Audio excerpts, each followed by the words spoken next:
नमस्कार दोस्तों, स्वागत है आपको मेरे इस यूट्यूब चैनल में। मेरा नाम है सबरी और आज हम लोग जानने वाले हैं इतिहास की कुछ सबसे रोमांचक तथ्यों के बारे में। तो बिना वक्त गवाए चलिए आज की इस वीडियो की शुरुआत करते हैं। नेपोलियन बोनापार्ट के ऊपर रैबिट्स का अटैक हो गया था। तो ये घटना है 1807 की, जब नेपोलियन बोनापार्ट अपनी ट्रीटी और पिस्लेट की सेलिब्रेशन को करने के लिए एक लार्ज सा गैदरिंग करने वाला था। तो उन्होंने अपने चीफ ऑफ स्टाफ को अलेक्जेंडर ब्रेथियर को बोला कि वो कहीं से डोमेस्टिकेटेड रैबिट्स को ले आए, जिससे वो नेपोलियन हंट करके अपना सेलिब्रेशन कर सके।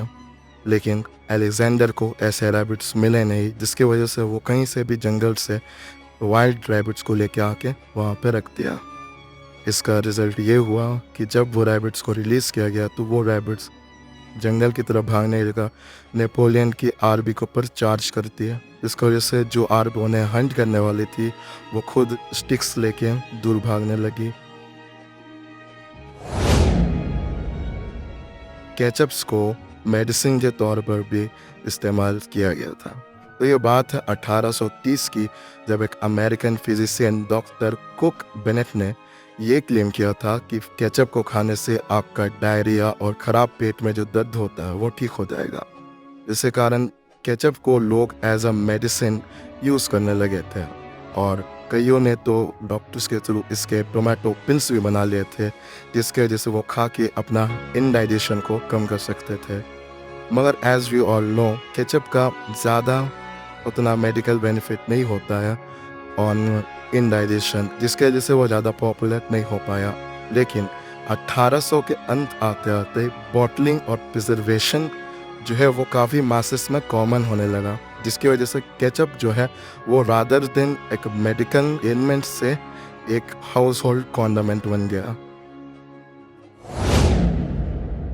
तो यूएस के जो प्रेसिडेंट अब्राहम लिंकन थे वो एक प्रोफेशनल रेसलर भी थे और उनके नाम 300 मैचेस का रिकॉर्ड है, जिसमें से बस वो एक ही मैच हारे हैं। तो ऐसा माना जाता है कि ये जो रेसलिंग है वो उनका प्रेसिडेंसी में भी काम आया था as a strength and reputation. दुनिया की सबसे लंबी चलने वाली युद्ध डच और सिसिली की हुई थी। यह युद्ध 335 सालों तक चली थी, जिसमें ना ही कोई मरा था और ना ही एक भी गोली चली थी, और ये खत्म 1986 में हुई थी।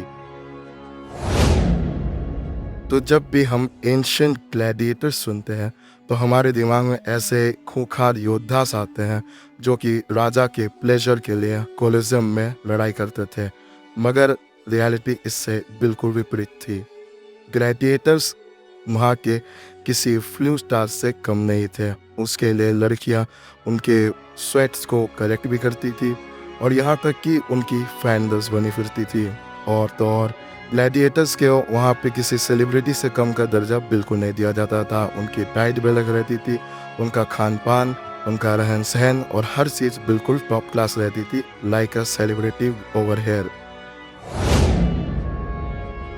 तो ये घटना है ग्रेट डिप्रेशन के वक्त की। तो ग्रेट डिप्रेशन के वक्त में खाने और पानी की काफ़ी ज़्यादा शॉर्टेज पब्लिक के बीच में हो गई थी। तो उसका सोल्यूशन निकालने के लिए गवर्नमेंट्स क्या करती थी, कपल्स के बीच में डांस करवाती थी और मैराथन करवाती थी, जिसमें जो जीतता था उस कपल को खाना, पानी और शेल्टर और कुछ पैसे दिए जाते थे। तो ऐसा भी घटना हुई है इतिहास में।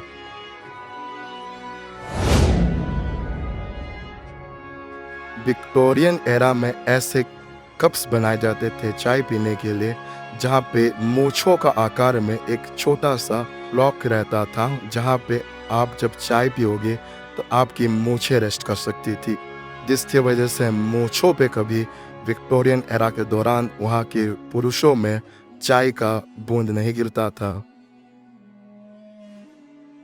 तो आज के लिए इतना ही।